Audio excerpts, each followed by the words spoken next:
বাংলাদেশ ও বিশ্ব পরিচয় পঞ্চম শ্রেণী 2025 সালের জন্য মার্জিত।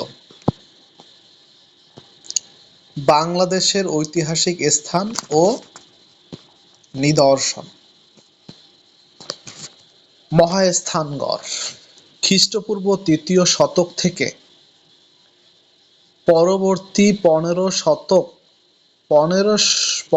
শত বছরের বেশি সময়কালের বাংলার ইতিহাসের সাক্ষ্য বহন করে এই নিদর্শন। মৌর্য আমলে এই স্থানটি পুন্ড্রনগর নামে পরিচিত ছিল। বগুড়া শহর থেকে প্রায় 18 কিলোমিটার উত্তরে করতোয়া নদীর তীরে মহাস্থানগড় অবস্থিত। এখানে প্রাপ্ত নিদর্শনগুলোর মধ্যে রয়েছে চওড়া খাত বিশিষ্ট প্রাচীন দুর্গ, প্রাচীন ব্রাহ্মী শিলালিপি, মন্দির সহ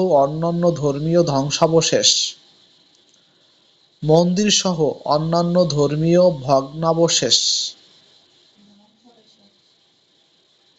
পোড়ামাটির ফলক, ভাস্কর্য, ধাতব মুদ্রা, পুঁতি, 3.35 মিটার লম্বা খোদাই পাথর।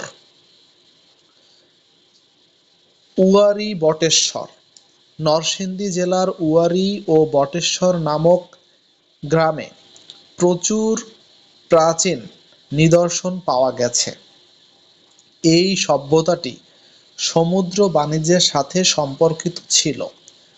প্রাচীন নগর সভ্যতার নিদর্শনস্বরূপ এখানে প্রাচীন রাস্তাঘাটও পাওয়া গেছে। এখানে প্রাপ্ত জিনিসের মধ্যে রয়েছে ছাপাঙ্কিত রৌপ্য মুদ্রা, হাতিয়ার ও পাথরের পুঁতি। এসব নিদর্শনের মধ্যে দিয়ে আমরা ফেলে আসা সময়কে জানতে পারি, তেমনি আমাদের ঐতিহ্যকে বর্তমানে ধরে রাখতেও পারি। ময়নামতি, পাহাড়পুর ও ময়নামতি। পাহাড়পুর এই ঐতিহাসিক নিদর্শনটি 781 থেকে 821 খ্রিস্টাব্দে পাল রাজা ধর্মপালের শাসনামলে নির্মিত হয়। পাহাড়পুর রাজশাহী বিভাগের নওগাঁ জেলায় অবস্থিত। এখানে 24 মিটার উঁচু গড় রয়েছে। এটি সোমপুর মহাবিহার নামেও পরিচিত। এই চমৎকার বৌদ্ধ বিহারের চারপাশে 177টি ভিক্ষু কক্ষ আছে। এছাড়া এখানে মন্দির, রান্নাঘর, খাবার ঘর, পাকা নর্দমা আছে। এখানে পাওয়া গেছে জীবজন্তুর প্রতিকৃতি ও টেরাকোটা। ময়নামতি 8ম শতকের রাজা মানিকচন্দ্রের স্ত্রী। ময়নামতির কাহিনী এই জায়গায় ইতিহাসের সঙ্গে জড়িত। বাংলাদেশের দক্ষিণ-পূর্ব অঞ্চলে কুমিল্লা শহরের কাছে ময়নামতি অবস্থিত।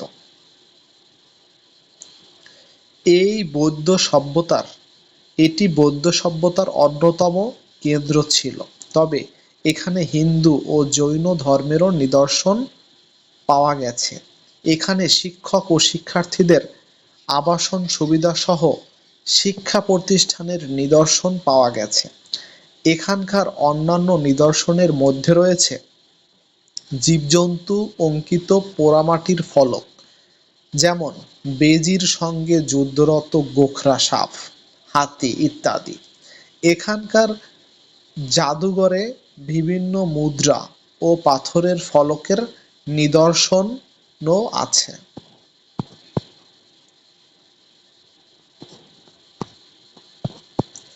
সোনারগাঁও ও লালবাগ কেল্লা।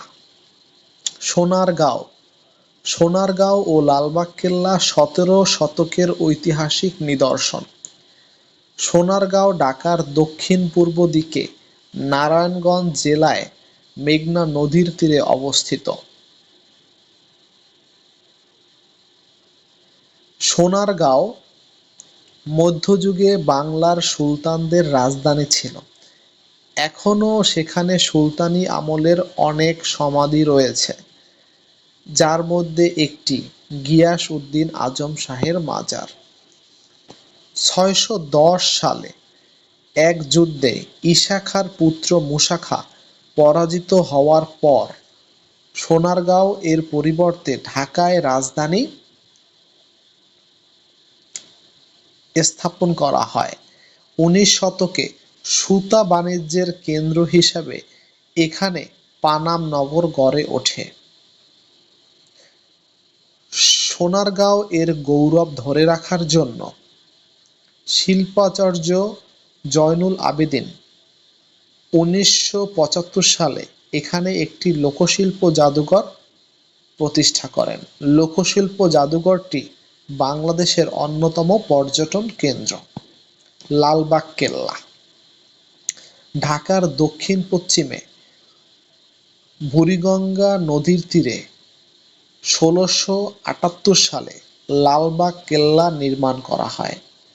আওরঙ্গজেবের পুত্র শাহজাদা মুহাম্মদ আজম শাহ এই দুর্গটির নির্মাণ কাজ শুরু করলেও শেষ করতে পারেননি। দুর্গটি সম্পূর্ণ ইটের তৈরি। দুর্গের মাঝখানে খোলা জায়গায় মোগল শাসকগণ তাঁবু টানিয়ে বসবাস করতেন।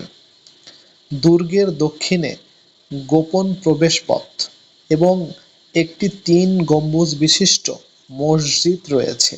দুর্গের ভেতরে রয়েছে পরী বিবির মাজার। বর্তমানে এটি জাদুঘর হিসাবে ব্যবহৃত হচ্ছে।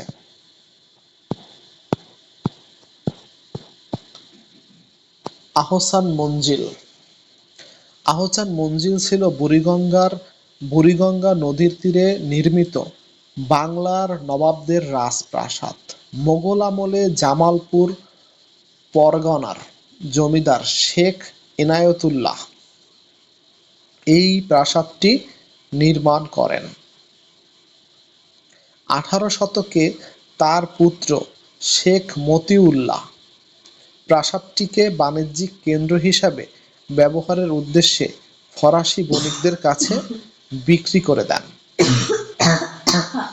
১৮৩০ সালে খাজা আলিমুল্লাহ ফরাসিদের নিকট থেকে এটিকে ক্রয় করে আবার প্রাসাদে পরিণত করেন। এই প্রাসাদকে কেন্দ্র করে খাজা আব্দুল গনি একটি প্রধান ভবন নির্মাণ করেন। তিনি তার পুত্র খাজা আহসানুল্লাহর নামানুসারে ভবনটির নামকরণ করেন আহসান মঞ্জিল।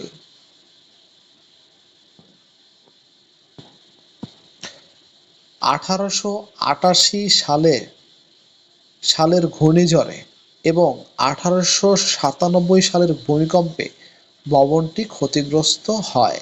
পরে তা মেরামত করা হয়। ১৯৮৫ সালে বাংলাদেশ সরকার প্রাসাদটির তত্ত্বাবধানের দায়িত্ব নেয়ার পর এর প্রাচীন ঐতিহ্য ফিরিয়ে আনা হয়। এই প্রাসাদে রয়েছে লম্বা বারান্দা, জলসাগর, দরবার হল এবং রংমহল। বর্তমানে এটি জাদুঘর হিসাবে ব্যবহৃত হচ্ছে। আহসান মঞ্জিল বাংলাদেশের একটি উল্লেখযোগ্য স্থাপত্য নিদর্শন। ব্রিটিশ শাসন ১৭৫৭ সালের পলাশীর যুদ্ধ।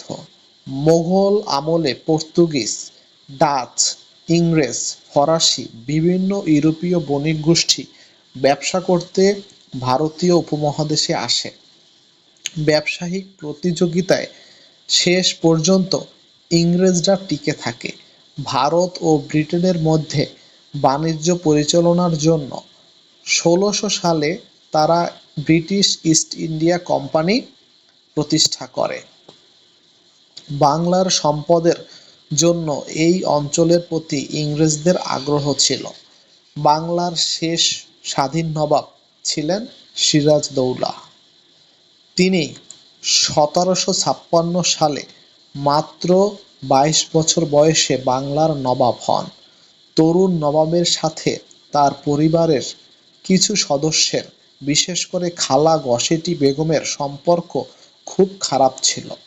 এছাড়া রায়দুর্লভ ও জগৎ শেঠের মতো বণিকদের বিরোধিতা ও ষড়যন্ত্রের শিকার হন তিনি। এই বণিকেরা অবশেষে 1757 সালের 23শে জুন পলাশীর যুদ্ধে নবাবের বিরুদ্ধে ইংরেজদের পক্ষে যোগ দেন। সৈন্যবাহিনীর প্রধান মীর জাফরের বিশ্বাসঘাতকতার কারণে নবাব পরাজিত হন। রবার্ট ক্লাইভের নেতৃত্বাধীন ইংরেজ বাহিনীর জয় হয়। পরে নবাবকে হত্যা করা হয়। এই ঘটনার মধ্য দিয়ে বাংলায় 1757 থেকে 1947 সাল পর্যন্ত প্রায় 200 বছরের ইংরেজ শাসন প্রতিষ্ঠিত হয়। বাংলায় ব্রিটিশ শাসন 1757 থেকে 1857 সাল পর্যন্ত 100 বছর এদেশে ইস্ট ইন্ডিয়া কোম্পানির শাসন চলে। ইতিহাসে যা কোম্পানির শাসন নামে পরিচিত। কোম্পানির প্রথম শাসনকর্তা ছিলেন রবার্ট ক্লাইভ। প্রায় 100 বছর পরে 1857 সালে সিপাহীদের মধ্যে অসন্তোষ দেখা দেয় এবং বিদ্রোহ করে। ইংরেজরা এই বিদ্রোহ দমন করলেও শাসন ব্যবস্থা আগের মতো চালাতে পারেনি। কোম্পানির শাসন রদ করে 1858 সালে বাংলা সহ সমগ্র ভারতের শাসনভার ব্রিটিশ রানী সরাসরি নিজ হাতে তুলে নেয়, যা চলে 1947 সাল পর্যন্ত। ব্রিটিশ শাসনের কিছু খারাপ দিক: ভাগ করো, শাসন করো নীতির ফলে এদেশের মানুষের মধ্যে জাতি, ধর্ম, বর্ণ, অঞ্চলভেদে বিভেদ সৃষ্টি হয়। অনেক কারিগর বেকার ও অনেক কৃষক গরিব হয়ে যায় এবং বাংলায় দুর্ভিক্ষ দেখা দেয়। এই ভয়াবহ দুর্ভিক্ষ বাংলা 1176 সালে, ইংরেজি 1770 সালে হয়েছিল, যা 76-এর মন্বন্তর নামে পরিচিত। অল্প সংখ্যক জমিদার অনেক জমির মালিক হন এবং বাংলার সংখ্যাগরিষ্ঠ মানুষ মালিকানার স্বত্ব হারান। ব্রিটিশদের কার্যক্রমের মধ্যে আরও যা ছিল: নতুন নতুন স্কুল, কলেজ, বিশ্ববিদ্যালয় ও ছাপাখানা প্রতিষ্ঠার ফলে শিক্ষা ব্যবস্থার উন্নতি হয়, সড়ক পথ ও রেলপথ উন্নয়ন এবং টেলিগ্রাফ প্রচলনের ফলে যোগাযোগ ব্যবস্থার বিশেষ উন্নতি হয়। এ সময় সামাজিক সংস্কার সহ শিক্ষা, সাহিত্য ও জ্ঞান বিজ্ঞানের ব্যাপক প্রসার ঘটে, তাই একে নবজাগরণ বলা হয়।